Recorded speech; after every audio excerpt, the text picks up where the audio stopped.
ഏറെ നാശനഷ്ടങ്ങൾക്കും ജീവാപായത്തിനും വരെ കാരണമാകുന്ന ഒരു അപകടമാണ് അഗ്നിബാധ, തീപിടുത്തം എന്നൊക്കെ പറയുന്നത്. ചരിത്രത്തിൽ ഇന്ന് വരെ ഉണ്ടായിട്ടുള്ളതിൽ വെച്ച് ഏറ്റവും വലിയ തീപിടുത്തമായിട്ട് രേഖപ്പെടുത്തിയിരിക്കുന്നത് the great fire of London എന്ന് ചരിത്രത്തിൽ രേഖപ്പെടുത്തിയിട്ടുള്ള അഗ്നിബാധയാണ്.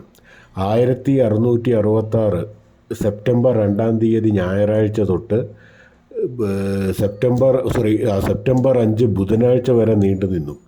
ഒരു ബേക്കറിയിൽ, പുഡിംഗ് ലൈൻ എന്ന് പറഞ്ഞ സ്ഥലത്തുള്ള ഒരു ബേക്കറിയിൽ തുടങ്ങിയ ഒരു തീപിടുത്തമായിരുന്നു.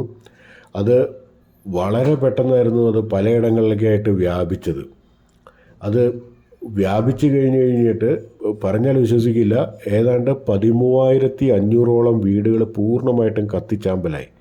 80,000-ലധികം ആളുകൾക്ക് അവർ താമസിച്ചിരുന്നതും ജോലി ചെയ്തിരുന്നതുമായിട്ടുള്ള സ്ഥലങ്ങളെല്ലാം, ബിസിനസ് ചെയ്തിരുന്നതായിട്ടുള്ള സ്ഥലങ്ങളെല്ലാം വിട്ടു പോകേണ്ടി വന്നു.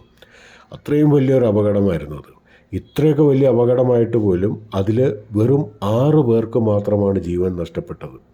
അതിൻ്റെ പേരിൽ കൂടിയിട്ടാണ് the great fire of London ഇന്ന് ചരിത്രത്തിൽ രേഖപ്പെടുത്തപ്പെട്ടിരുന്നത്.